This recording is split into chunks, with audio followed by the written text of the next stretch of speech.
They still try to win our hearts by saying it's free, and by using Firefox we're going to cure hunger in this planet and all that stuff. Whatever, man.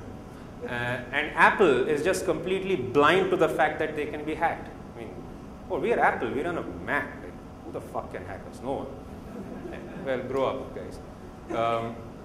They will have to grow up. They've got no choice. So Safari is another popular attack vector. Let's see what let's see what the new wave brings. I'm pretty excited what we can do in the next year. But all in all, browsers still have a document object model. They still have a JavaScript interpreter. Any HTML can be loaded on your browser, and that HTML can do anything it likes with the entire browser space.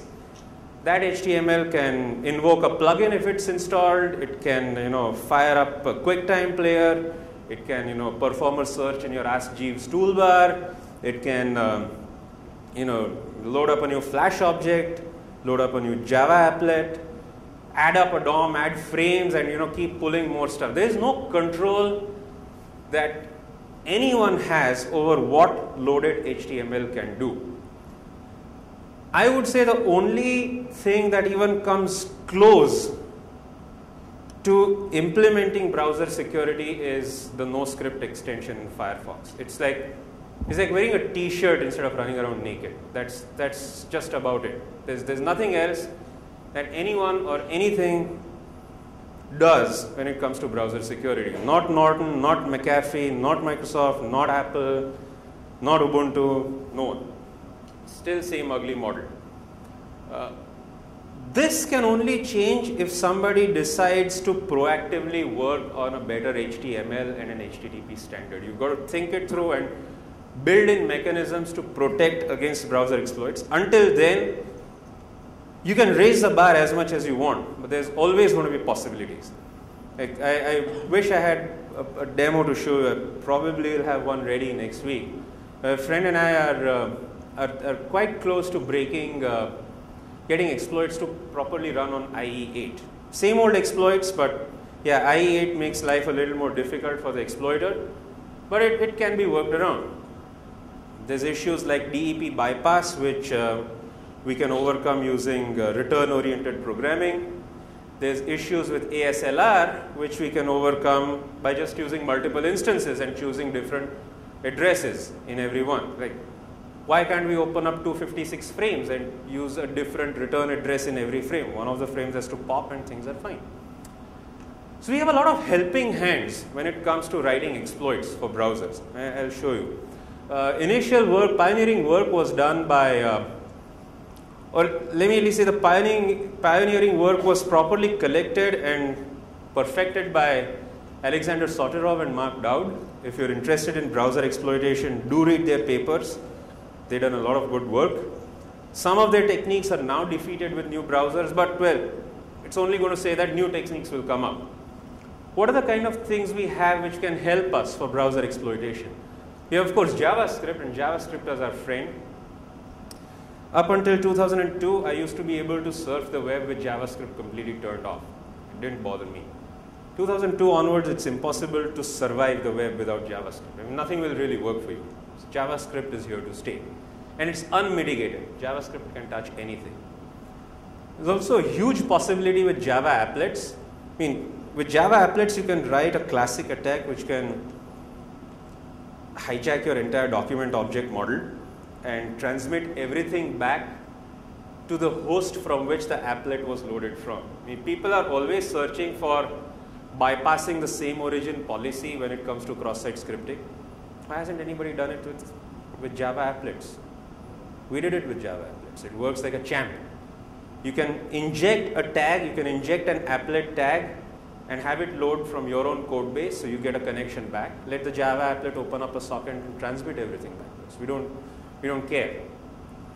The reason why cross-site scripting is not popular with Java applets is two things.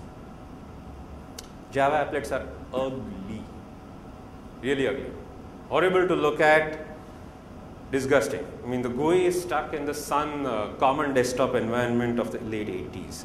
It's that terrible. And Java applets are really slow. I mean, the moment Java applets load, it starts grinding your computer to a stop. I'd say Norton Antivirus and Java compete when it comes to grabbing your processor and bringing it down. They both do. They both make your Cordio work like a 386.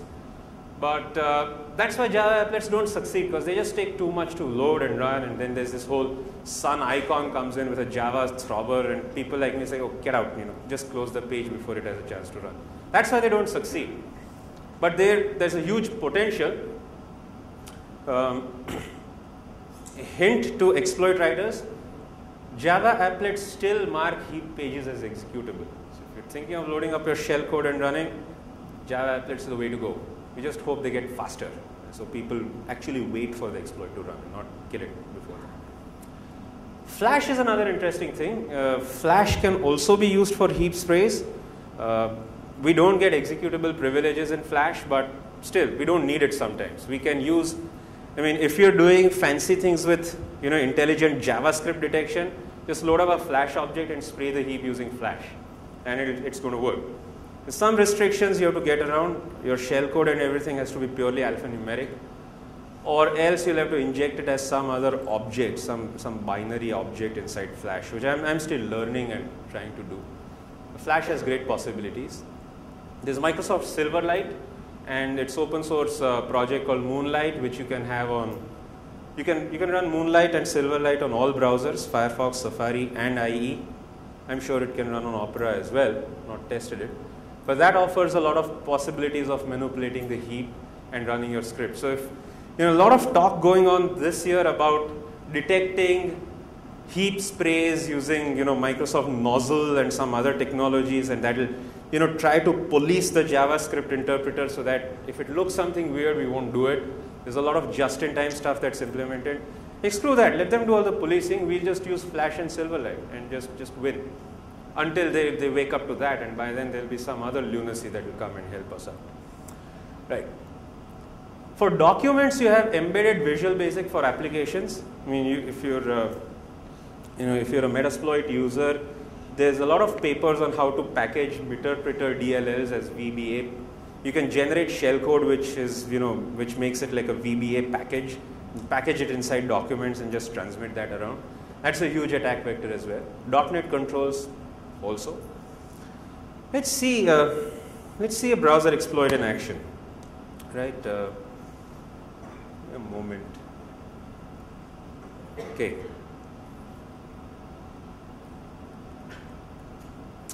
So here I have a Windows VM.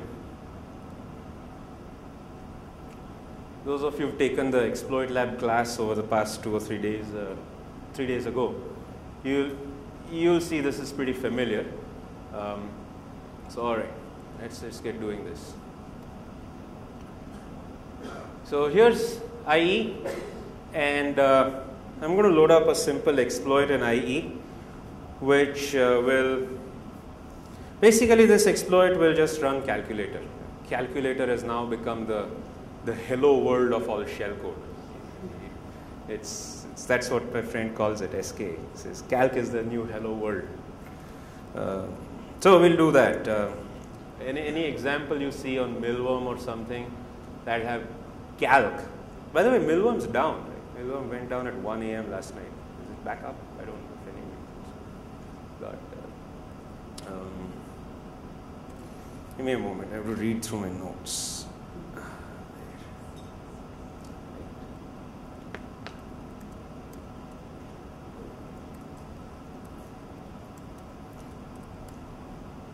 There's a classic, this is the memory corruption bug, MS, oh thanks man, you have to bomb on me right here. Right, okay. Try again.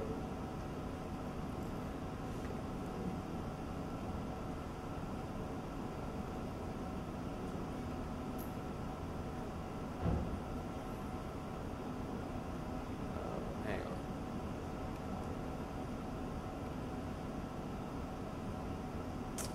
Come on, making me look bad.